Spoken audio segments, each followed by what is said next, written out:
बिस्मिल्लाहिर्रहमानिर्रहीम। अस्सलाम वालेकुम। क्लास का हाल कैसे हैं आप लोग। हमारा मैनेजमेंट प्रैक्टिस का सेशन ऑलमोस्ट जो है वो लास्ट लेक्चर्स के अंदर है। हमारा आज लेक्चर नंबर 31 है। लास्ट लेक्चर के अंदर जो हमने बात की थी हम उसको थोड़ा रिकैप करते हैं, फिर हम आपको बताएंगे आज के लेक्चर में हमने क्या करना है। हमारा आज का जो लेक्चर होगा वो हमारे पास मोस्टली हम रिवीजन करेंगे अपने पास फर्स्ट 15 लेक्चर्स की। इंशाल्लाह नेक्स्ट लेक्चर में हम जो बाकी हमारे रिमेनिंग लेक्चर होंगे फ्रॉम 16 टिल 30 हम उसके बारे में जो है वो बात करेंगे। मैं उम्मीद करता हूँ कि आप लोगों के तमाम क्विजेस, तमाम असाइनमेंट्स वगैरह अब तक सब कुछ अच्छा चल रहा होगा और आपके सेशनल्स और टर्मिनल्स आपके मार्क्स अच्छे होंगे। इंशाल्लाह फाइनल के अंदर भी आप अच्छा एक्सपेक्ट करें। पेपर इंशाल्लाह इजी ही होगा और इंशाल्लाह आप उसको अच्छी तरह से अटेम्प्ट करें। और ये अच्छे सब्जेक्ट्स इनमें आप अपने ग्रेड्स जो हैं एटलीस्ट जो हैं उनको आप सेट कर सकते हैं।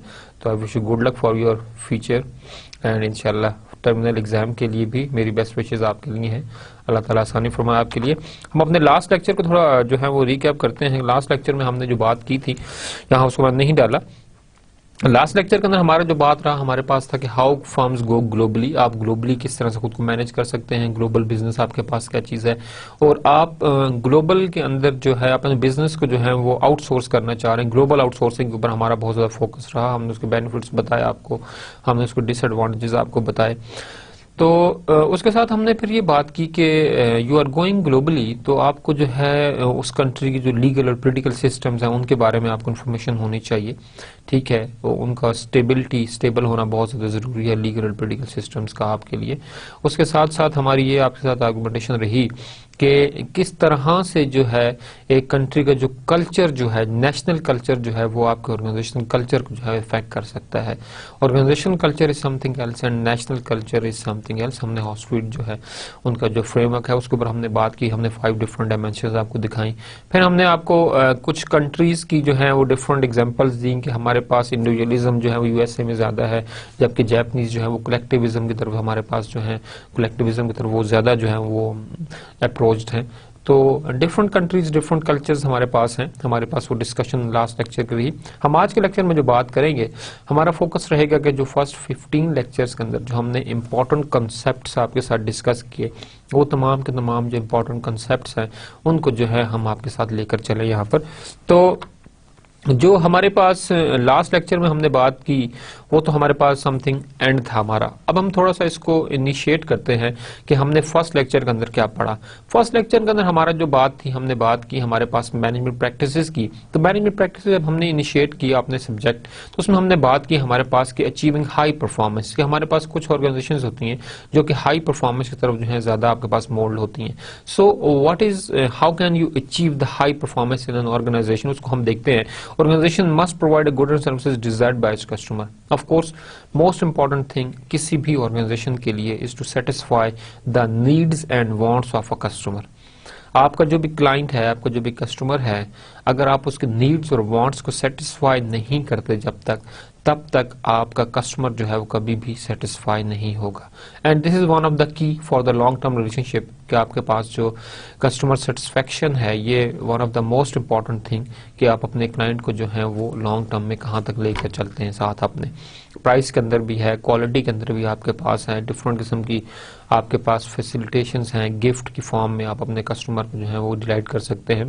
There are the different marketing approaches जो हमारे पास है, but the most important thing that we have to provide the goods and services according to the requirement, according to needs and wants, according to the desires of our customers. Chanwan and Adidas manages his firm to provide high quality good products. आपके पास दोनों firms जो हैं, चैनवन जो है वो पाकिस्तान के अंदर बहुत ज़्यादा एक वेल नोन ब्रांड है। आपके पास एडिडास जो है वो मल्टीनेशनल कंपनी है, ग्लोबली जो है इनके बिजनेस जो है वो स्प्रेड है आपके पास। चैनवन के अंदर आप देखें तो आपके पास प्राइस थोड़ी सी आपके पास जो है वो आपको हाई मिलेगी, प्राइस रेंज थोड़ी सी आपके पास अबव है देन जो नॉर्मल आपके पास शॉप्स वगैरह वहाँ से। बट आप थोड़ा इस चीज़ को देखते हैं तो आपको थोड़ा सा एक आइडिया होगा कि price is something but the most important thing कि जो क्वालिटी है इन प्रोडक्ट्स की, चेनवन या एडिडास की हम बात करें, ठीक है, Adidas mostly they are the sport related products, आपके पास फुटबॉल के शूज हो गए, ठीक है, गेम्स जो भी आपके डिफरेंट आपके पास है, शूज के ऊपर ज्यादा इनका मतलब फोकस है एडिडास का। तो शर्ट्स भी मिल जाती है एडिडास की आपके पास डिफरेंट ब्रांड्स में। तो आपके पास जो भी हैं क्वालिटी के ऊपर ये कभी कॉम्प्रोमाइज नहीं करती, no doubt. Even during the sales भी आप इनके प्रोडक्ट्स के अगर प्राइस देखें तो of course this is something कि आपके पास अफोर्डेबल सारा मुश्किल होते हैं, but they never compromise on the quality, they just focus the specific class. एक क्लास है, एक स्टेटस है, इनकम ग्रुप है जिसको फोकस किया गया है, और they make brands specifically to those groups. उनके लिए जो है वो स्पेसिफिकली वो ब्रांड्स और ग्रुप्स जो है उनको जो है वो बनाया जाता है, उनके ऊपर जो है फोकस उनको जो है ज्यादा होता है। Physician, nurses and health care administrator seek to provide healing from sickness. जहां पे हमने बात की कि आपने जो है हाई ऑर्गेनाइजेशन परफॉर्मेंस अचीव करनी है, तो वहां पे हमें जो है अपने पास जो है सर्विसेज की तरफ भी हमें देखना पड़ेगा। हमारे जो स्कूल्स हैं, हमारे जो हॉस्पिटल्स हैं, these are all the services department जो आपको सर्विसेज जो हैं वो प्रोवाइड करते हैं, ठीक है।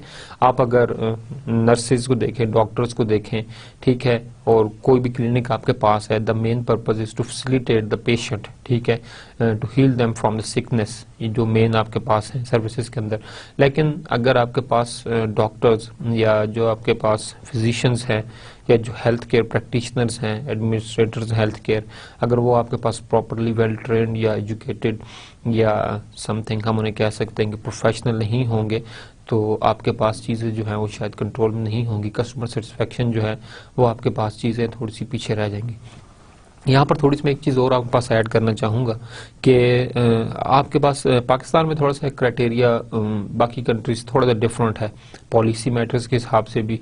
पॉलिसी जब आपकी मैच्योर होने लगती है तो आपकी गवर्नमेंट जो है वो चेंज हो जाती है, तो ऑफकोर्स तमाम के तमाम डिसीजन या जो डेवलपमेंट थी वो आपके पास वहीं पर रह जाती है। नई गवर्नमेंट अपनी नई पॉलिसी के साथ आती है और एक बिल्कुल ही नया सेटअप जो है वो आपके पास जो है वो स्टार्ट हो जाता है। So we have very different criterias. तो थोड़ा सा हमारे पास इशू ये है कि आप अगर इस चीज़ को देखते हैं कि आपके पास जो स्कूलिंग सिस्टम है पाकिस्तान के अंदर, हम सर्विसेज डिपार्टमेंट की बात कर रहे हैं, सर्विसेज है, स्कूलिंग भी, एजुकेशन भी एक सर्विस के अंदर आता है आपके पास। स्कूलिंग सिस्टम आप पाकिस्तान के अंदर है तो इनिशियली आप देखें जब पाकिस्तान बना या थोड़ा सा 10-15 साल पहले, तो आपके पास गवर्नमेंट स्कूल्स जो थे या एफजी स्कूल्स जो थे आपके पास पाकिस्तान में, they are very much contributing ones, ये अच्छा खासा कंट्रीब्यूट करते थे।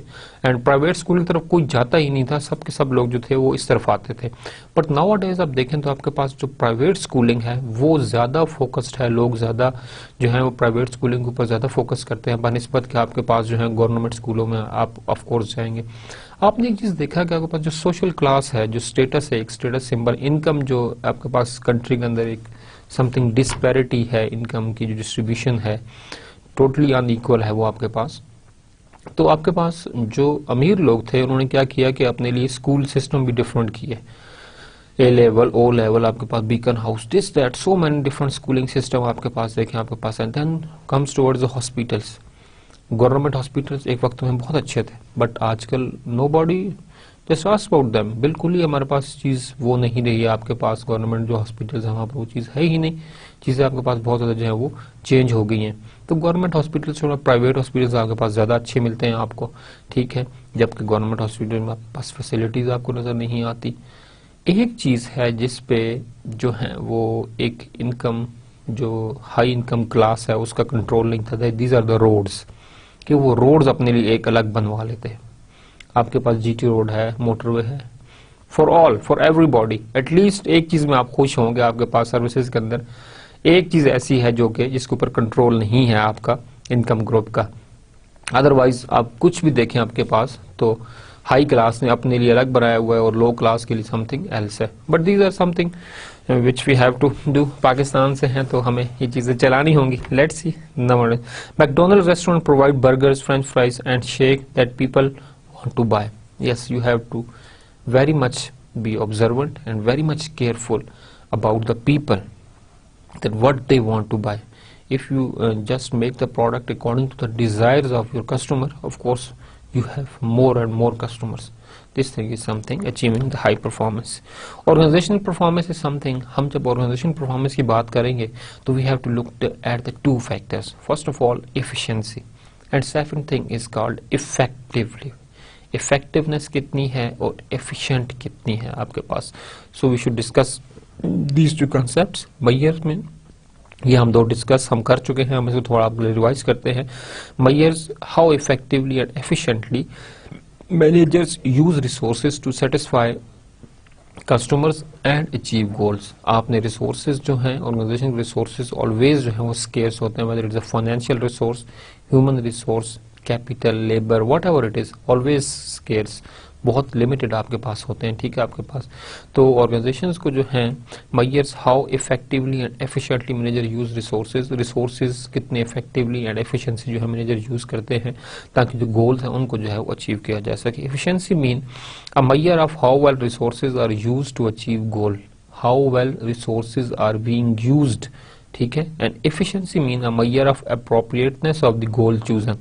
यहाँ पे थोड़ी सी बात डिफरेंट है, स्ट्रेटजी की तरफ हम चले जाते हैं, जबकि हम यहाँ पे एफिशिएंसी के अंदर रिसोर्स यूजेज की बात हो रही है कि how effectively you manage to use the resource to achieve the goals.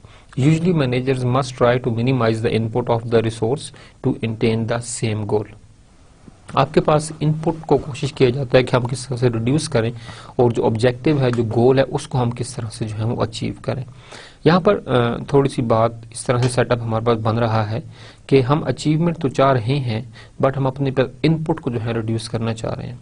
आपके पास टेक्नोलॉजिकल एडवांसमेंट जो है वो सिर्फ आपके पास कंप्यूटर या लैपटॉप इसमें नहीं आई, बल्कि जो आपके पास डिफरेंट मैन्युफैक्चरिंग प्रोसेस हैं वहाँ पर भी जो है टेक्नोलॉजी ने जो है बहुत ज़्यादा आपके पास जो है कंट्रीब्यूट की। फॉर एग्जांपल हम अगर बात करें तो आपके पास जेनेटिक्स इंजीनियरिंग के अंदर जितनी ज़्यादा डेवलपमेंट हुई, जो चेंजेस आई, ठीक है, उसकी वजह से जो आपके पास समथिंग हार्वेस्टिंग की तरफ भी आपके पास अच्छी खासी कंट्रीब्यूशन, फॉर एग्जांपल ग्रेन की जो आपके पास फसल के अंदर या डिफरेंट जो भी आपके पास डिफरेंट चीज़ें हैं उनकी जो है आप जो है ग्रोथ के अंदर आपको जो है फैसिलिटेट किया गया जेनेटिक इंजीनियरिंग के अंदर। इस तरह से आप अगर देखें तो आपके पास इनपुट आप किस तरह से कम करें और आपके पास सेम आउटकम आए, तो this thing how we can improve the process. जो आपके पास मैन्युफैक्चरिंग प्रोसेस है, जो आपके पास मैन्युफैक्चरिंग प्रोसेस की एफिशिएंसी है, उसको बढ़ाकर नई टेक्नोलॉजी को यूज़ करके हम जो है अपने पास जो प्रोसेस की इफेक्टिवनेस है उसको हम जो है वो बढ़ा सकते हैं, प्रोसेस की एफिशिएंसी को हम जो है वो इंक्रीज कर सकते हैं। जबकि हम अगर इफेक्टिवनेस की बात करें तो हमारे पास a measure of appropriateness of the goals chosen, are these goals right and the degree to which they are achieved. जब आप अपने पास पॉलिसी या स्ट्रेटजी बनाते हैं, ठीक है, तो you have to set the goals, you have to set the goals which you have to achieve, और वो हमारे पास गोल्स जो हैं दे मस्ट बी स्मार्ट, ठीक है, दे मस्ट बी अचीवेबल। तो यहाँ पर जो हम बात करते हैं इफेक्टिवनेस की, तो हम यहाँ पे बात करते हैं अप्रोप्रिएटनेस ऑफ द गोल, कि जो गोल्स हमने बनाए हैं whether they are measurable, whether they are good, कितने ज्यादा वो प्रोग्रेसिव होंगे, कितने ज्यादा वो कंट्रीब्यूटिंग हमारे पास होंगे। तो हमें इस चीज का जो है बहुत ज्यादा जो है वो केयर करनी होगी, हमें इस चीज का जो है वो ख्याल रखना होगा। तो इफेक्टिवनेस जो हम मेजर करेंगे यहाँ पर गोल्स की, वो हमारे पास उसकी चॉइस के ऊपर डिपेंडेंट होगा, ठीक है। जो गोल हमने किया whether it is link with the strategy or not, ठीक है, the goal is it contributing or not, organisation की प्रोडक्टिविटी या परफॉर्मेंस को कंट्रीब्यूट कर रहा है या कंट्रीब्यूट नहीं कर रहा। We should be very much careful about that. Observation organisations are more effective when managers choose the correct goal and then achieve it. First of all the selection of goal, this is the first achievement, and second one is achievement, ठीक है, कि आपने गोल तो set किए, you also achieved, आपने फिर उनको achieve भी किया। दोनों एंड के ऊपर आपके पास जो है वो कंट्रीब्यूशन यहाँ पर नजर आ रही है। दोनों चीजें आपके पास, इट्स नॉट इजी, नॉट हमारे पास हर दोनों चीजें एक फर्स्ट एंड में हमारे पास पॉसिबल नहीं है। You have to select the appropriate goals, you have to select the appropriate measures to fulfil those goals. दोनों चीजों का आपके पास होना जरूरी है। Here comes the intuition of a manager, here come the judgemental skill of the manager, ठीक है, the choice of the strategy, the choice of the goal, it is very important thing, ठीक है। आपके पास बहुत सारे alternatives होते हैं, उनके अंदर से गोलों को चूज करना, चॉइस करना, it's something very, it need expertise and experience। Restructuring का हमने कॉन्सेप्ट डिस्कस किया था आपके पास। Top management have sought method to restructure their organisation and save cost. ठीक है, आपके पास जब ऑर्गेनाइजेशन के अंदर जो है जब कॉस्ट मैटर करने लगती है या you are more focused towards the saving, तो there is a concept of restructuring. Top management जो है वो ऑर्गेनाइजेशन को रीस्ट्रक्चर करती है। ठीक है, अब वो स्ट्रक्चर जो है इन द केस ऑफ आपके पास जो एसेट्स हैं वहां पर हो सकता है restructuring in the form of something labour या एम्प्लॉयज हमारे पास होता है। If you are restructuring in the form of employees और labour then that thing is called downsizing. हमारे पास जो है डाउन साइजिंग का जो है कंसेप्ट आता है। बट हमारे पास वो कंपनी जिनके पास फिजिकल एसेट्स जो हैं वो बहुत ज़्यादा होते हैं, they rely on their physical assets, कि वो फिजिकल एसेट्स को डाउन साइज करते हैं and whatever the requirements are, जो फाइनेंशियल रिक्वायरमेंट्स उनको करंटली हैं वो उसको वहाँ से क्या करते हैं उनको जो है वो फुलफिल कर लेते हैं आपके पास। जबकि इन सेकंड केस जो है एम्प्लॉय डाउनसाइजिंग जो आपके पास है कि आपके पास अगर एम्प्लॉय ज़्यादा है, ठीक है, या आप फॉर एग्जांपल किसी एक बिजनेस यूनिट इफेक्टिवली जो है वो कंट्रीब्यूट नहीं कर रहा टुवर्ड्स द ऑर्गेनाइजेशनल डेवलपमेंट, तो आप क्या करते हो कि आप जो है वहाँ पर जो एम्प्लॉय को जो है वो डाउन साइज करते हो और वहाँ पर आप जो है एम्प्लॉयज अपने जो उनको रिड्यूस करते हैं वहाँ पर। तो जो हमारे पास डाउन साइजिंग है, eliminate jobs at all level of the management, you are reducing the jobs, it's mean के that you are just firing your employees, ठीक है, जो उन पोस्ट पर थे वो आपके पास no longer needed, can lead to higher efficiency, one of the way that आप अपनी कॉस्ट को डिक्रीज करते हैं तो आपके पास efficiency in the case के आपके पास परफॉर्मेंस में तो एफिशिएंसी नहीं आती बट कॉस्ट वाइज जो है आपके पास एफिशिएंसी आती है कि जो आपने वेजेस पे करनी थी, जो कॉस्ट था, जो रिसोर्सेज यूज हो रहे थे आपके पास, जो जॉब्स आपने एलिमिनेट की उसके बाद वो रिसोर्सेज अब यूज नहीं हो रहे, it's mean that now you can use those resources somewhere else जहाँ पे आपको ज़रूरत है। ठीक है, और जो सैलरी और वेजेस बच रहे हैं वो आप अपने पास बैंक लोन या whatever is the requirement आप उसको जो है उससे फुलफिल कर सकते हैं। But whatever the requirement is, the actual purpose of downsizing is to generate finances, कि आप इस तरह से फाइनेंसिस जो है उसको आप जो है वो जनरेट करें। Often result in low moral and customer complaints about services.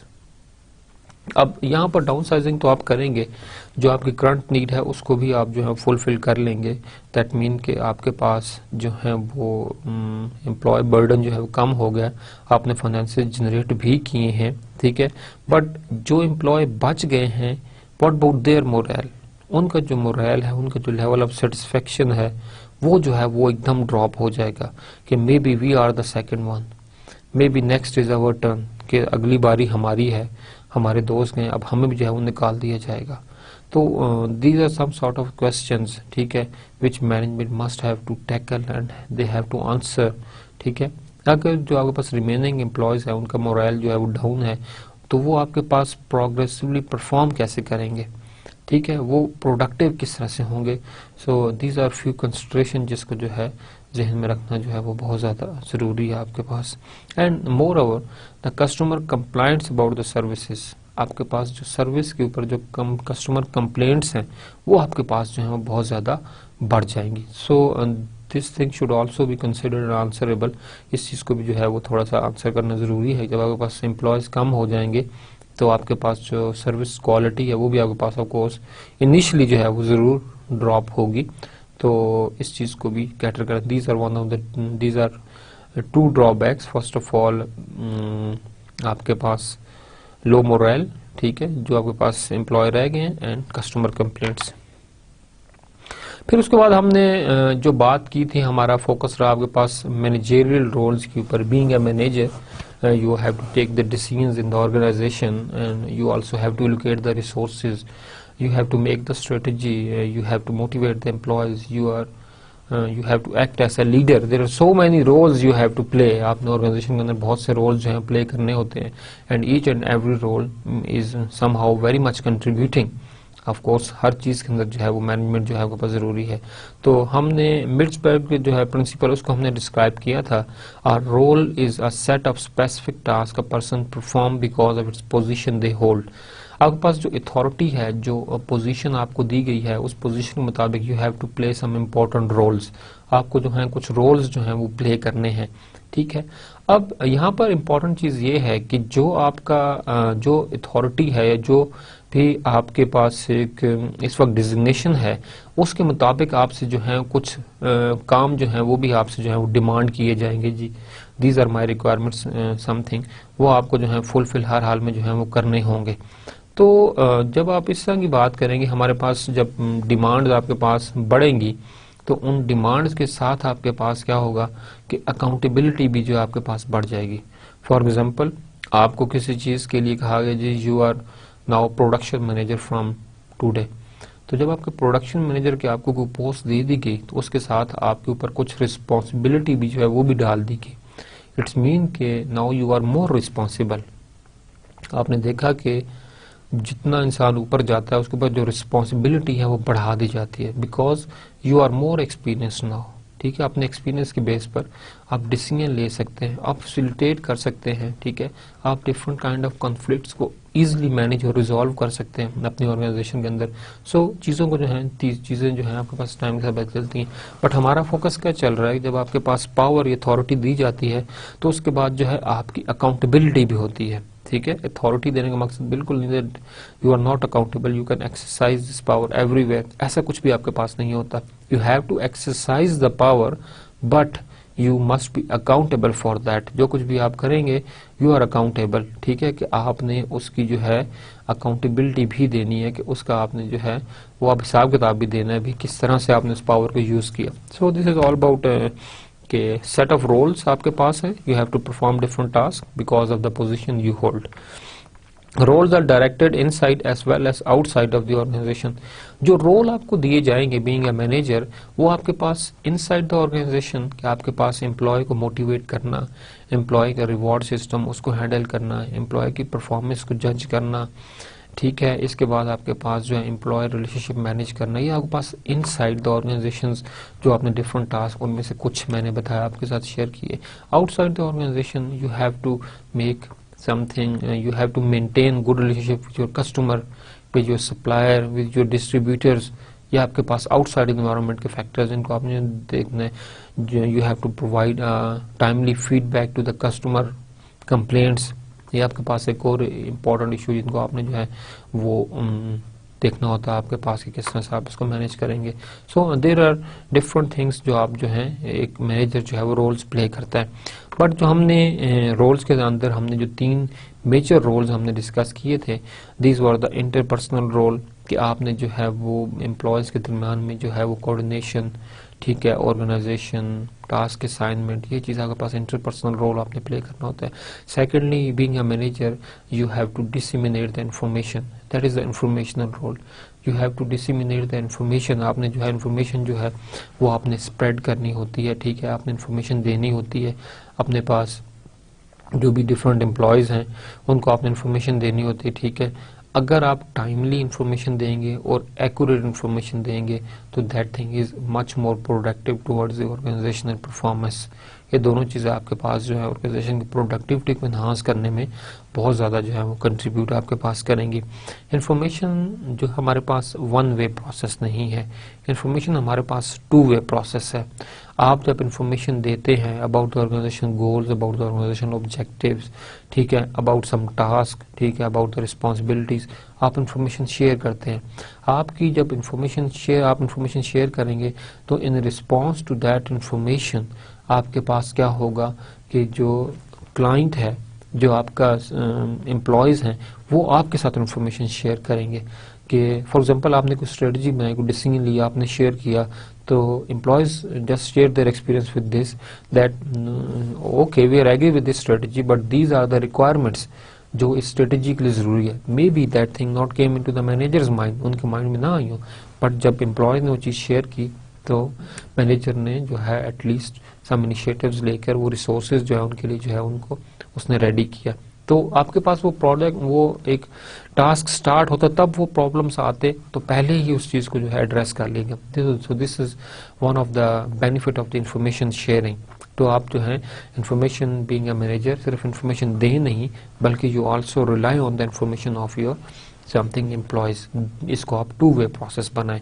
Second thing the decision role, आपने जो है डिसीजन लेना होता है। Being a manager you was provided with some task with some authority, तो उस बेस पर जो है आप जो है वो कुछ डिसीजंस भी लेते हैं। These decisions are very much important.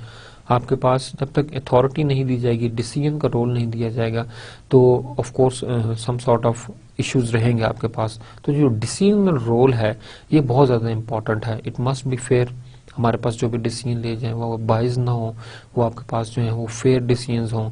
Second most important thing आपके पास ये है कि जब डिसीजनल रोल होता है तो employees also know that he is the one who has to take something, who has to sign our annual confidential report. He is the one who has to present our performance in front of the board. तो of course ये जो role है, ये जो एक जहन में बात है कि he is the one who is responsible and he is the one who has to judge us, तो आप जो है वो उस चीज़ों को ज़्यादा अच्छी तरह से और बेसिक तरीके से उसको चीज़ों को आप जो है वो मेंटेन करते हैं चीज़ों को। तो these are one of the decision role जो कि एक मैनेजर को जो है वो लेने होते हैं। Then we discussed about the 4 principle which can help to increase the efficiency. आपके पास जो एफिशिएंसी है उसको जो है बढ़ाने में हेल्पफुल होते हैं। आपके पास फर्स्ट थिंग आपके पास study the way the job is perform now and determine new ways to do it. This is one of the very fruitful criteria. You should be observant, आपको ऑब्जर्वेंट रहना चाहिए about your own job. ठीक है, managers तो of course they are, but you should कि आपने पहले क्या काम किया, अब आप क्या काम कर रहे हैं, and how can you something achieve the same thing in a very much better way. एक अच्छे तरीके से आप इस चीज़ को जो है किस तरह से जो है आप उसको अचीव कर सकते हैं, इस चीज़ को भी जो है वो टारगेट करना जो आपके पास जो है वो बहुत ज़्यादा ज़रूरी है। तो the way you doing the job now and determine the way you do it now. आप जब अभी ये काम करेंगे तो ये बात यही बताती है कि आगे आप किस तरह से काम करेंगे। ठीक है, if you are lazy from the start तो आगे भी आपका जो है वैसे ही रहेगा। If you are motivated, if you are contributing, आपका इनिशियली ऐसे ही है तो आप फ्यूचर में भी जो है वैसे ही आप जो है वो चीज़ों को जो है ऑब्जर्व करेंगे, चीज़ों को जो है वो आप चलाएंगे। Codify the new method into the rules, teach. इससे पहले मैं थोड़ा बात करूंगा। Gather detailed time and motion information, try different method to see which one is best. Practice करें, डिफरेंट चीज़ों को जो है वो प्रैक्टिस करें, एक चीज़ पर ना फोकस करें। एक चीज़ को एक तरीके से करें, दूसरे तरीके से करें, तीसरे तरीके से करें, चौथे तरीके से करें, and then see that which method is most effective. ठीक है, आपको एक काम कर रहे हैं, इंडिविजुअली कर रहे हैं, शायद वो उस जगह पर इतना कंट्रीब्यूटिंग ना हो, लेकिन जब उसे आप कलेक्टिवली करते हैं, टीम करते हैं, तो शायद वो उसकी इफेक्टिवनेस आपके पास जो है वो बढ़ जाती है। ठीक है, हर टीम मेंबर अपने एंड पे जो है कंट्रीब्यूट करता है, एफर्ट आपकी कम लगती है। You can use your effort somewhere else, पर इस मतलब सारी एफर्ट आप एक तरफ लगाएं। So this is something more contributing. Codify the new methods into the rules. जो आपके पास नए अच्छे मेथड विच यू डिस्कवर्ड कि these are more effective methods, आप उन्हें रूल्स बना दें, उन्हें आप ऑर्गेनाइजेशन में इम्प्लीमेंट कर दें, so that the employee start following that methods. आपके पास अगर मेथड्स अवेलेबल हैं और वो आपके पास फ्रूटफुल है और सक्सेसफुल भी हैं, तो why not, everybody should practice those thing. तो हर बंदे को जो है वो आप जो है प्रैक्टिस करवाएं और जो है इस चीज़ के ऊपर आप थोड़ा फोकस करें। Codify the new method in the rule, codify करके आप उन्हें रूल बना दें। Teach to all the workers and just share your experience with all the workers. Select workers who skill match the rule set in step 2। अब आपने step 2 में जो है हर एक बंदे को जो है बताया, ठीक है जी, आपने जो है कोडिफाई किया और आपने जो है मेथड्स को रूल बनाया। आप नाउ करें, आप सिलेक्ट दो स्किल्स मैच द रूल। आपके पास जो भी आपने रूल्स एक सेट ऑफ स्किल्स या रूल्स बनाए हैं, now just search in your organisation that who are the people जो कि इस सेट के अंदर आते हैं, जिनके पास वो स्किल्स या नॉलेज आपके पास एग्जिस्ट करता है। Establish a fair level of performance. क्या करें आपकी, establish a fair level of performance. Performance का एक फेयर लेवल जो है आपने एडजस्ट करना, because now you have to evaluate. ठीक है, एवेल्युएशन आपके पास है, परफॉर्मेंस का एक फेयर मेजर होना चाहिए, एंड पे फॉर द हायर परफॉर्मेंस। और वो लोग जिन्होंने अच्छा परफॉर्म की है उनको आप जो है वो बेटर जो है वो रिवॉर्ड्स दें। Worker should be benefit from higher output. Worker should be benefit from the higher output. आपको जो है परफॉर्मेंस एवेल्युएट करना है, आपको रेट करना है कि कौन से वर्कर्स हैं जिन्होंने अच्छा कंट्रीब्यूट किया, जिन्होंने अच्छी तरह हमारे पास क्या किया, वो परफॉर्म किया आपके पास। ठीक है, तो परफॉर्मेंस आपके पास क्या होगी, जिनकी परफॉर्मेंस हाई है आप उन्हें जो है वो ज़्यादा रिवॉर्ड दें, पे में बोनसेस दें, वॉट एवर समथिंग लाइक आप जो समझते हैं उनको आप जो है उनके रैंक जो है उन्हें बढ़ाएं, प्रमोशंस दें, ठीक है, और जिन्होंने नहीं दिया उनके लिए पनिशमेंट या मीन समथिंग कुछ रिस्ट्रिक्टेड से रिमार्क्स होना जरूरी है। फिर हमने बात की वेबर प्रिंसिपल्स ऑफ ब्यूरोक्रेसी की। यहाँ पर हमने 4 जो थे डिफरेंट पॉइंट्स हमने उनको डिस्कस किया, ठीक है।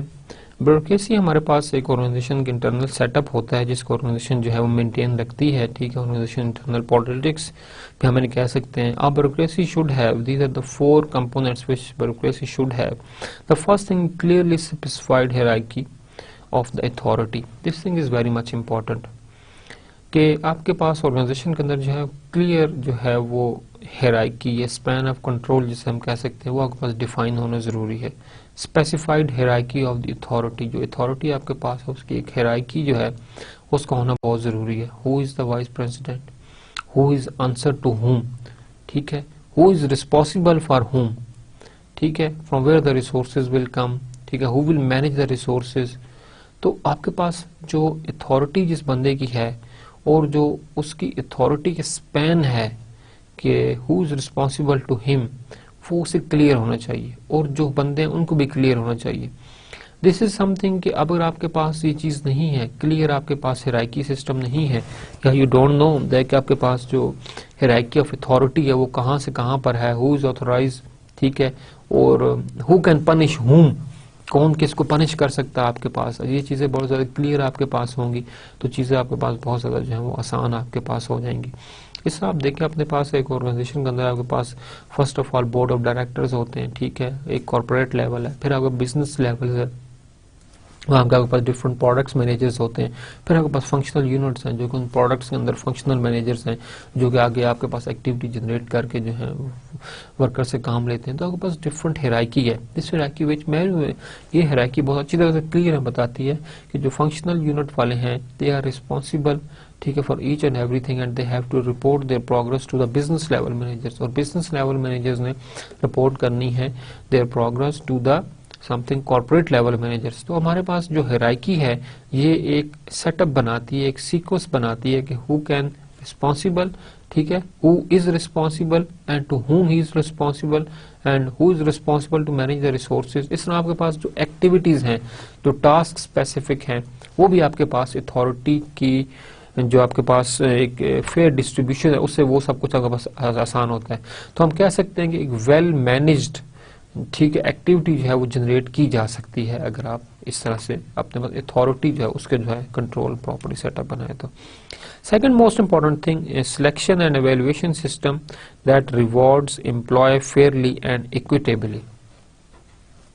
आपके पास एक और इम्पॉर्टेंट चीज कि आपके पास जो एवेल्युएशन सिस्टम है that reward employees Fairlie and equitably. जो आपके पास परफॉर्मेंस एवेल्युएशन आपके पास है, ठीक है, ये जो आपके पास सिलेक्शन एंड एवेल्युएशन सिस्टम है वो ऐसा होना चाहिए कि जो एम्प्लॉयज को जो रिवॉर्ड्स हैं, ठीक है, वो फेयरली होनी चाहिए और आपके पास इक्विटेबली, हाँ, सबको बराबर होनी चाहिए। ऐसा ना हो कि कुछ लोगों को रिवॉर्ड दिया जा रहा हो, ठीक है, पर्सनल बेसिस पे, रेफरेंशियल बेसिस के ऊपर वो जो है लोग रिवॉर्ड ले रहे हो, लेकिन दूसरे एंड के ऊपर जो है जो लोग जो हैं जो कि परफॉर्मेंस भी दे रहे हैं, प्रोग्रेस भी दे रहे हैं, वो आपके पास क्या कर रहे हैं, वो आपके पास जो है वो सफर कर रहे होंगे। इस तरह फिर आपके पास जो है ऑर्गेनाइजेशन में मैनेज करना चीज़ों को शायद वो इतना इजी नहीं रहेगा, वो थोड़ा सा आपके पास डिफिकल्ट हो जाएगा, मुश्किल हो जाएगा चीज़ों को जो है वो देखना, ये प्लान करना आपके पास। तो यहाँ पर यही बात की जा रही है कि जो भी आप रिवॉर्ड सिस्टम बनाते हैं इक्विटेबल होना चाहिए। तमाम के तमाम जो ऑर्गेनाइजेशन में लोग हैं वो इक्विटी जो है, इक्विटी जो आपके पास है वो बहुत ज़्यादा ज़रूरी है। बैलेंस्ड हो, जो भी पनिशमेंट हो सबके लिए एक जैसी हो, इसमें ना हो जो लोग, कुछ लोगों को एक्सक्लूड कर दिया जाए, कुछ लोग जो हैं उनको जो है वो पनिश कर दिया जाए।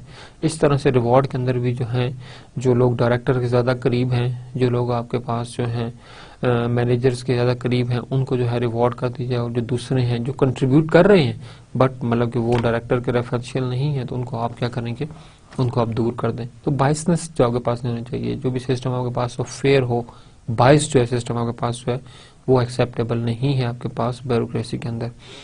Third most important thing is clear specified system of task and role relationship. This thing is another important factor in from employees point of view कि आपके पास जो टास्क हैं और जो आपके पास रोल्स हैं ये बहुत ज़्यादा क्लियर होने चाहिए। यहाँ पर आप ये देखें कि फॉर एग्जांपल टास्क आपके पास जो है एक एक्टिविटी है, रोल जो है उस टास्क को कंप्लीट करने के लिए जो है आपको रोल दिया जाता है। ठीक है, एक्टिविटीज़ हैं, एक्टिविटीज़ के अंदर आपके पास जो है वो रोल्स हैं। ठीक है, आपके पास एक्टिविटी क्या है कि आपने जो है वो स्टॉल्स लगवाने हैं। अब इसके अंदर आप रोल असाइन करते हैं डिफरेंट लोगों को, आपका ये रोल है, आपका ये रोल है, आपका ये रोल है। आपने इन रोल्स को जो है वो पूरा करते हुए क्या करने हैं, स्टॉल्स जो है वो आपने लगाने हैं। तो देयर इज समथिंग जो कि एक रिक्वायरमेंट है और होनी भी आपके पास चाहिए। तो अगर आपके पास जो टास्क हैं और जो रोल्स हैं वो अगर फेयरली डिस्ट्रीब्यूटेड हैं और हर बंदे को पता है कि दिस इज माय टास्क और I am responsible for that, और for that very specific task I have to play these roles, तो ऑफ कोर्स कि आप बहुत इजीली जो है चीज़ों को जो है हैंडल कर सकते हैं, चीज़ों को जो है आप वो मैनेज कर सकेंगे। बट अगर आपके जो टास्क हैं और जो रोल्स हैं वो क्लियर नहीं है, बंदों को पता ही नहीं है कि ये काम मैंने करना है और इस काम के लिए मेरी बस इतनी अथॉरिटी है, ये मेरे पास रिसोर्सेज हैं, अगर ये चीज़ें आपके पास एम्प्लॉयज़ को नहीं पता होंगी तो ऑफ कोर्स चीज़ें शायद उस तरह से बैलेंस आपके पास जो है वो ना हो पाए। हमारे पास एक प्रोजेक्ट मैनेजमेंट के अंदर एक कॉन्सेप्ट जिसका हम बात करते हैं work breakdown structure. Work breakdown structure में हम क्या करते हैं कि हम अपने पास फर्स्ट ऑफ ऑल हमारे पास हम देखते हैं कि हमारे पास जो है वो प्रोग्राम क्या है, एक बड़ा प्रोग्राम, और फिर हम देखते हैं इसके अंदर कितने प्रोजेक्ट्स हैं। प्रोग्राम आपके पास for example rural development programme, इसके अंदर capacity building programme, education enhancement programme, women skill development programmes आपके पास प्रोजेक्ट्स आपके पास। प्रोग्राम एक वास्ट और वाइड टर्म है, जबकि प्रोजेक्ट जो है उसके सब पार्ट्स हैं। प्रोजेक्ट्स जब कंप्लीट होंगे तो आपके पास ओवरऑल प्रोडक्ट जो प्रोग्राम है वो आपके पास जो है वो सक्सेसफुल आपके पास होगा। ठीक है, तो आपके पास जो है प्रोग्राम्स जो आपके पास हैं और जो प्रोजेक्ट्स हैं, प्रोजेक्ट्स के अंदर आप क्या करते हैं कि आप देखते हैं कि इस प्रोजेक्ट को परफॉर्म करने के लिए हमारे पास ये वाले जो है वो टास्क हैं। उस टास्क के हिसाब से फिर आप जो स्पेशलिस्ट बंदे हैं वो आप तलाश करते हैं। आप एक टास्क एक स्पेशलिस्ट और स्पेसिफिक बंदे को जो है वो असाइन करते हैं। ठीक है, फिर आप देखते हो कि इस टास्क जो आपने किसी स्पेशलाइज्ड बंदे को असाइन किया है, इस टास्क की रिक्वायरमेंट्स ये हैं, ये वाले रोल हैं जो कि इसको जो है वो क्या करने होंगे, वो प्ले करने होंगे। ठीक है, तो जो आपके पास टास्क है और रोल्स हैं इनके दरमियान बहुत सारे रिलेशनशिप आपके पास हैं। If somebody is clear about the task and the role he has to play, तो तब ही वो एक परफेक्टली जो है उन रोल्स को या उस टास्क को जो है एक्टिवली परफॉर्म कर पाए, अदरवाइज शायद वो उसको उस तरह से प्रॉपर जो है वो कम्प्लीटली जो है उसको कंप्लीट ना कर पाए। Another important thing is system of written rules and standards operating procedures that specify how employees should behave. This is something organizational culture आपके पास है या ऑर्गेनाइजेशनल के अंदर जो है वो स्टैंडर्ड्स होते हैं।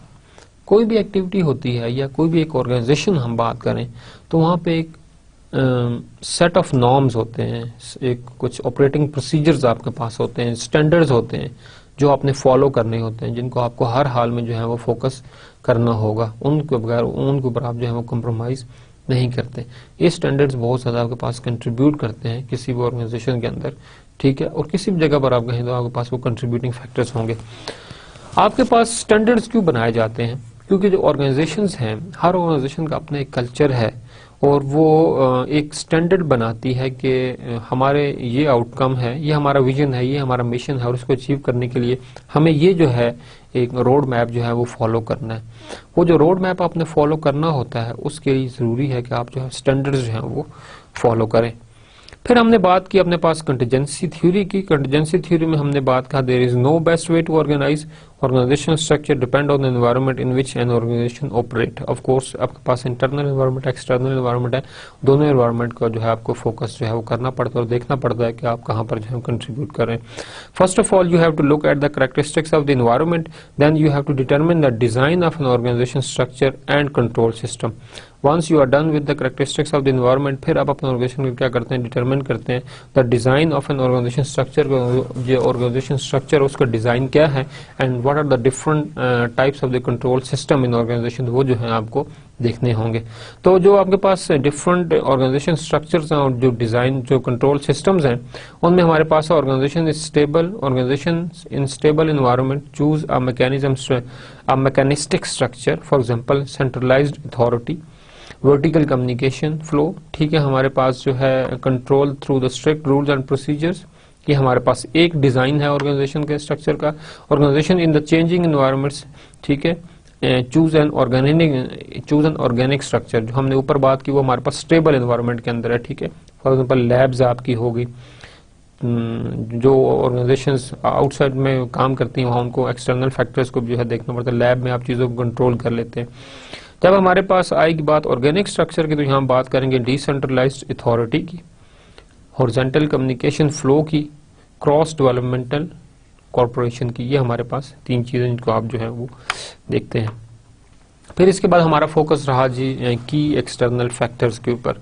जब हमने बात की कि कंटीजेंसी थ्योरी के अंदर हमारे पास के एक्सटर्नल एनवायरनमेंट को आपको जो है उसकी कैरेक्टरिस्टिक डिटरमाइन करनी, तो फिर हमने फिर बात की आपके पास कि manager should also have the knowledge of the key factors which contribute, ठीक है। तो जो आपके पास की फैक्टर्स हैं जो कंट्रीब्यूट करते हैं आपके पास, ठीक है, उसमें हमारे पास 5 जो हैं वो एक्सटर्नल फैक्टर्स हैं जो कि बहुत ज़्यादा इंपॉर्टेंट और की रोल प्ले करते हैं आपके पास ऑर्गेनाइजेशन की ग्रोथ में, डेवलपमेंट में, और आपके जो है कंपटीशन और कम्पिटिटिव एज जो है उसको गेन करने में। So these factors are the competitors, these factors are the economic factors, social cultural, ठीक है, लीगल फैक्टर्स हैं, पॉलिटिकल फैक्टर्स हैं, टेक्नोलॉजिकल फैक्टर्स हैं, और आपके पास कम्पिटिटिव फैक्टर्स हैं। These 5 factors, managers must have knowledge about these 5 factors. इन्हीं 5 फैक्टर्स की बेस पर आप किसी ऑर्गेनाइजेशन की परफॉर्मेंस को मैयर या जज कर सकते हैं, ठीक है। और ये 5 फोर्सेज हैं जो कि बताती हैं कि what are the threats in the external environment and what are the opportunities in the external environment. और फिर ऑर्गेनाइजेशन अपनी स्ट्रेंथ और वीकनेसेस को देखते हुए क्या करती है, अपॉर्चुनिटीज को अवेल करती है। These are the key stakeholders, हमारे पास कंपटीटर्स हैं, सप्लायर्स हैं, डिस्ट्रीब्यूटर्स हैं, क्रेडिटर्स हैं जिनसे आप लोन लेते हैं, बैंक्स आपके हो गए, कस्टमर्स हैं, एम्प्लॉयज हैं, कम्युनिटीज हैं, मैनेजर्स हैं, स्टेक होल्डर्स हैं, लेबर यूनियंस हैं, स्पेशल इंटरेस्ट ग्रुप्स हैं आपके पास, प्रोडक्ट्स हैं एंड सर्विसेज हैं। ये आपके पास सारी चीज़ें हैं जो यहाँ कंट्रीब्यूट करती हैं, और ये आपके पास आउटकम जो है वो थ्रेट्स और अपॉर्चुनिटीज जो एक्सटर्नल एनवायरनमेंट जो है वो आपको प्रोवाइड करती है। इसके बाद फिर हमारी बात रही कि हमारे पास what are the different kinds of, जो आपके पास जो डिसीजंस हैं डिफरेंट टाइप्स के, वो आपके पास जो है वो आपके पास कौन कौन से हैं। हमने बात की अपने पास डिसीजंस के अंदर कि हमारे पास जो भी डिसीजंस हैं वो हमारे पास प्रोग्राम डिसीजंस होते हैं और नॉन प्रोग्राम डिसीजंस आपके पास होते हैं। Program decisions are routine almost automatic process. Routine mean आपके पास डेली के हैं और वो ऑटोमेटिकली आप जो है वो लेते हैं। Once the organization become mature आपके पास तो वो डिसीजंस ऑलरेडी आपके पास ऑटोमेटिकली आप लेते हैं। There is no need to something take permissions और समथिंग डिफरेंट, वो आपके पास ऑटोमेटिकली सब चीजें होती रहती हैं। Managers have to make decisions many times before, तो वो पहले बहुत दफा डिसीजन लिए जा चुके होते हैं। Now it's become a routine process. There are rules और गाइडलाइंस टू फॉलो। आपके पास प्रोग्राम डिसीजन के अंदर रूल्स होते हैं, रेगुलेशंस होते हैं, आप उनको जो है वो फॉलो करना होता है। Example dedication, deciding to reorder office supplies को रीऑर्डर करना है। So this is one of the example of the program decisions. Non program decision, unusual situation that have not been often addressed, ठीक है। आपके पास सिचुएशंस जो often address ना की गई हो आपके पास, ठीक है, अनसर्टन कंडीशंस के अंदर, so we have to take the non program decisions. No rules to follow since the decision is new. आपके पास यहाँ पर रूल रेगुलेशन नहीं होते जिस तरह हमारे पास प्रोग्राम डिसीजन में होते हैं, तो यहाँ पर आपके पास डिसीजन जो है वो न्यू होता है, इसलिए हम कोई रूल फॉलो नहीं करते। These decisions are made based on the information and manager intuition and judgement. Manager अपनी इंट्यूशन, जजमेंट और पास्ट एक्सपीरियंस को यूज करते हुए डिसीजन लेते हैं। For example, should the firm invest in new technology और not. So this is the decision. फिर हमने बात की डिसीजन मेकिंग स्टेप्स की। Recognise the need for the decision is the first step, then frame the problem, why we are taking this decision, is there any problem, generate and assess alternatives, generate the alternative and then assess those alternatives, that which one is the feasible to tackle this problem, choose among the alternatives, then choose among these alternatives, implement, choose an alternatives, इन alternatives जो आपने choose किया उनको आप implement करें, and then learn from the feedback, जो आपके पास outcome आई उसे मॉनिटर करें और फिर फीडबैक उसके थ्रू आप क्या करें, उसको आप लर्न करें। ऑर्गेनाइजेशनल लर्निंग एंड क्रिएटिविटी फिर हमारी बात की, तो हमने इसमें जब हमने बात की तो हमने इसके अंदर हमने कहा कि जो हमारे पास ऑर्गेनाइजेशनल लर्निंग है, यहाँ बात करते हैं manager seeks to improve members ability to understand the organization and environment so as to raise the effectiveness. The major purpose is to raise the effectiveness within the organization. उसके लिए हम क्या करते हैं, हम मेंबर्स की जो ability है about the understanding of the organization उसको हम जो है वो इम्प्रूव करते हैं। That thing is called organizational learning. Organization के बारे में जो नॉलेज है उसका वो ज्यादा से ज्यादा होगा तो आपके पास वो ईजी जो है वो काम करेगा। तो organizational learning, in organizational learning manager try to improve the people ability to behave creatively, ठीक है, to maximize the organizational learning. So one of the key factor which managers want to improve is the creativity. Creativity is the ability of the decision maker to discover novel ideas leading to the feasible course of action. Creativity is something that you have to come up with some idea which is novel, which is not been discussed before, या कोई भी ऐसी चीज जो कि organisation के अंदर जो है इफेक्टिवनेस और एफिशिएंसी जो उसको जो है वो बढ़ा दे, तो उस तरह की चीज को हम जो है कहते हैं, ठीक है। But that must be leading feasible course of action, कि जो आपके पास कोर्स ऑफ एक्शन है वो आपके पास क्या बहुत ज्यादा फिजिबल होना उसको जो है वो जरूरी है। A creative management staff and employees are the key to the learning organisation. अगर आपके पास एक creative management staff and employees हैं, so it will become the key for the learning organisation. तो ऐसी लर्निंग ऑर्गेनाइजेशन के अंदर इस तरह का मैनेजर, इस तरह के स्टाफ जो है वो बहुत ज्यादा कंट्रीब्यूटिंग आपके पास हो सकता है। Then we discussed about the individual creativity. Individual creativity हमने बात की कि मैं organizations can build an environment supportive of the creativity. This is very much important कि ऑर्गेनाइजेशन की एनवायरनमेंट ऐसी हो जो कि क्रिएटिविटी की जो है वो सपोर्ट करे आपके पास। Many of these issues are the same as for the learning organisation, ठीक है। आपके पास लर्निंग ऑर्गेनाइजेशन के अंदर जो है individual creativity is one of, जिस तरह और बहुत सी चीजें कॉमन है, this is one of the most common thing. Managers must provide employees with the ability to take risk. Of course managers haves to motivate employees to take risk and just appreciate their mistakes initially, because whenever you do something new, whenever you do something creative, so there are mistakes, but these mistakes are the source of learning as well.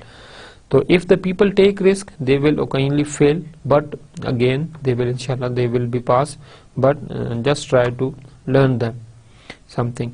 Thus, to build creativity, periodic failure must be rewarded. Periodic failures must be rewarded. Look, something, the idea is hard to accept for some managers. Some managers, they never accept this idea. They always want the perfect one. They don't go for the creativity, they just go for the program decisions and routine work. Then we discussed about the planning and strategy.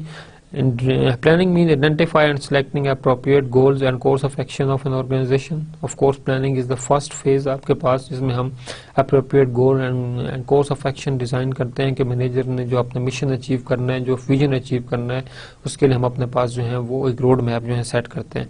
The organization plan that results from the planning process details the goals and specifies how manager will entail these goals.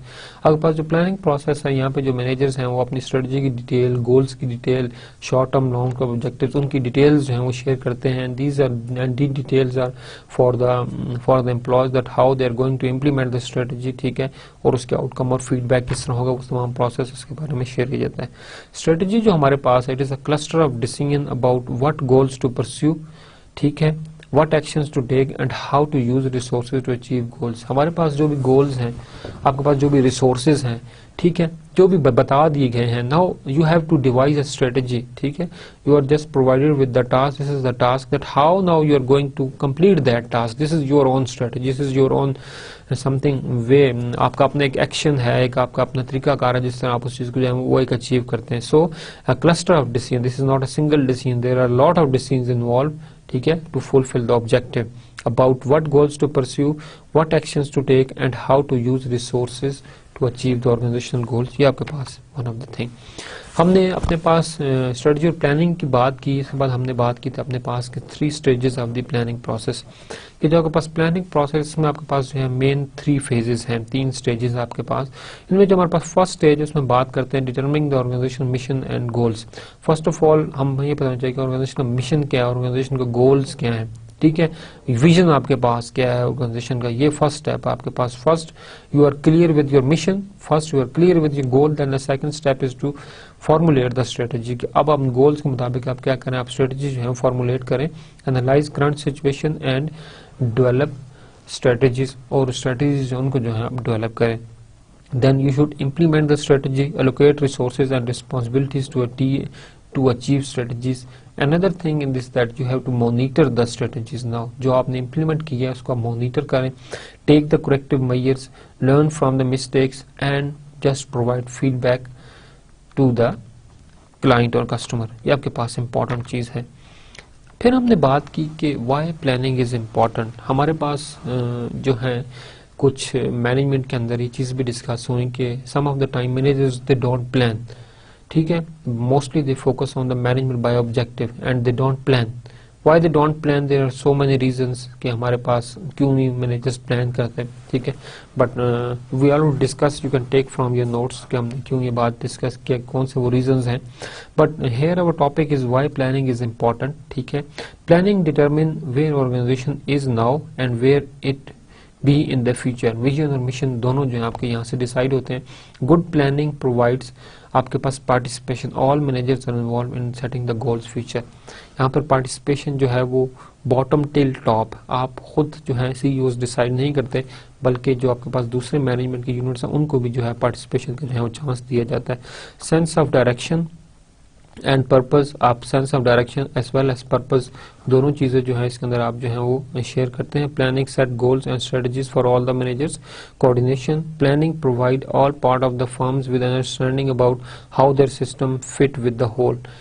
आप जो भी planning बनाते हैं, जो भी goals बनाते हैं, this is not something, this is not achievable by through the single department.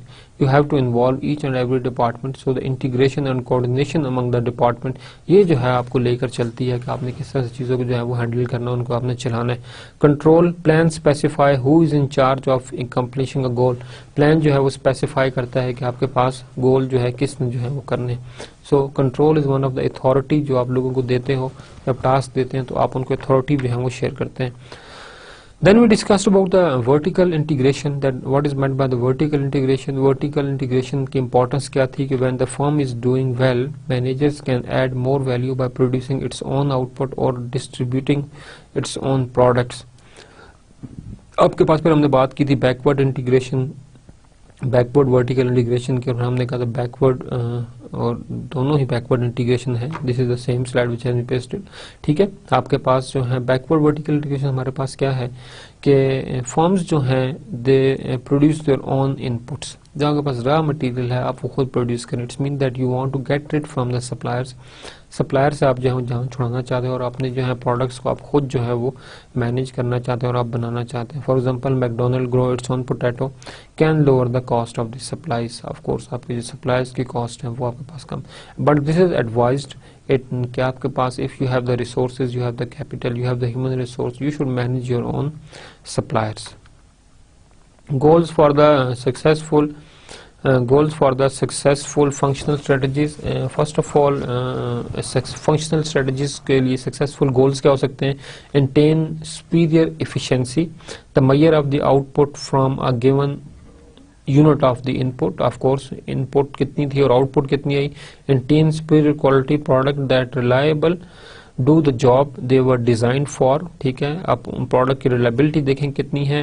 Maintain superior innovation, new novel features about the product or process, ask superior responsiveness to the customer, know the customer needs and fill them, ठीक है। ये आपके पास जो है goals for the successful functional strategies थी। फिर हमने बात की पोर्टर के 5 मॉडल की, 5 फोर्स मॉडल की। इसके अंदर जो हमारा फोकस रहा हमारे पास के how you can just compete with the competitive forces. जो मार्केट के 5 हैं वो हमारे पास कौन कौन से हैं वो हमने फर्स्ट बात की। हमारे पास थ्रेट्स ऑफ सब्स्टिट्यूट प्रोडक्ट्स हैं जो कि आपको जो है थ्रेट हो सकते हैं एक ऑर्गेनाइजेशन के लिए। देन हमारे पास थ्रेट्स ऑफ न्यू इंट्रेंट, मार्केट में जो न्यू इंट्रेंट है आपकी फील्ड के, आपके जो है इंडस्ट्री के, वो एक थ्रेट हो सकते हैं। Intensive rivalry among the existing player, existing player के अंदर जो एक राइवलरी है वो हमारे पास प्रॉब्लम बन सकते हैं। Bargaining power of the supplier, supplier की जो बार्गेनिंग पावर है वो प्रॉब्लम बन सकते हैं। And bargaining power of the buyer, जो बायर है उसकी जो बार्गेनिंग पावर, वो we already discuss this thing in detail, this is just a revision, ठीक है। 4 ways to create a competitive advantage, इसमें हमारे पास क्या है, improving efficiency, improving innovation, improving quality, improving responsiveness to the customer, जो customer को फीडबैक देना है वो आपके पास, and it results in competitive advantage from lower cost, and second thing is differentiation, differentiation mean that uniqueness in your product, uniqueness in your services आपके पास। Then हमने बात की थी आपके पास के क्वालिटी कंट्रोल की। तो क्वालिटी कंट्रोल हमारे पास total quality management, that you have to look at the continuous quality management of your products, of your processes, of your best practices. So these are the 4 steps.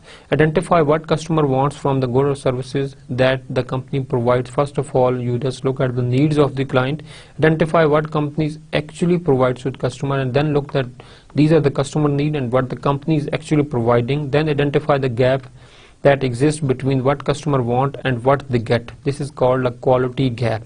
And then at the end formulate a plan for closing the quality gap. फिर quality gap को आप इस तरह से fill करें. Then and there are some sorts of control types. हमारे पास 3 types हैं. First of all is the feed forward. Use the input stage of the process. इसमें manager anticipate the problem before they arise. Manager can give rigorous specification to the supplier to avoid quality, ठीक है। यहाँ पर आप जो है पहले से पता चलता है और फिर आप उसके बारे में इंस्ट्रक्शन दे सकते हैं। Concurrent mean that give immediate feedback on how inputs are converted into the output, allow managers to correct problem as they arise, जैसे ही प्रॉब्लम अराइज हो जस्ट इन टाइम के अंदर, फॉर एग्जांपल कंकरेंट होती है, managers can see what a machine is becoming out of the alignment and fix it. This is one of the example. Feedback provides after the fact information managers can use in the future. Feedback helpful रहता है. Customer reaction to the product are used to take corrective action in the future. Customer feedback should be acknowledged. This is something. Then we discussed about creating a strong organizational culture. इस lecture में हमने strong और weak culture के दरमियान comparison में हमने किया था. So we discussed about in the organizational culture we have to look for the 4 basic things, and these 4 basic things are values of the founder. आपके पास जो बंदा फाउंडर है उस ऑर्गेनाइजेशन का, the value of that founder, they have very much effect on the organizational culture, ठीक है। उसका बहुत ज़्यादा इम्पैक्ट होता है। इनिशियली उसको किस तरह से बनाया गया, किस तरह से चलाया गया, किस तरह से चीज़ों को एडजस्ट किया गया, लोगों का टेम्पो उसी लिहाज से, उसी कल्चर के लिहाज से आपके पास जो है वो सेट हो जाता है, उसी लिहाज से जो है आपके पास जो है वो एडजस्ट हो जाता है, ठीक है। तो value of the founder, this is one of the very important thing in developing organizational culture. Socialization process, organization का जो है सोशलाइजेशन प्रोसेस जो है वो कैसा है। सोशलाइजेशन प्रोसेस के अंदर आपके पास 3 चीज़ें आती हैं। जब एक बंदा आपके पास हायर होकर आता है, he has its own value set, उसका अपना एक पुराना एक्सपीरियंस, अपना एक पुराना जो है वो तबीयत आपके पास होती है, ठीक है। तो उस लिहाज से ही आप क्या करते हैं कि चीज़ों को देख रहे होते हैं। बट इन द और ये फेज़ आपके पास एग्जाइटी वाला फेज़ होता है इनिशियली, जो फर्स्ट फेज़ होता है आपके पास सोशलाइजेशन के। सेकंड फेज के अंदर आप क्या करते हैं कि आप जो है देखते हैं कि what are my expectation and what are the organization expectation. आप एक्सपेक्टेशन गैप्स जो है निकालते हैं कि मेरी एक्सपेक्टेशंस ऑर्गेनाइजेशन से क्या थी, ऑर्गेनाइजेशन की एक्सपेक्टेशंस मेरे से क्या थी, क्या मैं ऑर्गेनाइजेशन एक्सपेक्टेशन को मीट कर रहा हूँ, क्या ऑर्गेनाइजेशन मेरी एक्सपेक्टेशंस को जो है वो मीट कर रही है या मीट नहीं कर रही। हम उसका जो है वो कंपैरिजन करते हैं, उसका जो हम मैच निकालते हैं। एंड द थर्ड फेज आप जो है आप ऑर्गेनाइजेशन में एडजस्ट हो चुके होते हो, now you R phase in which you contribute.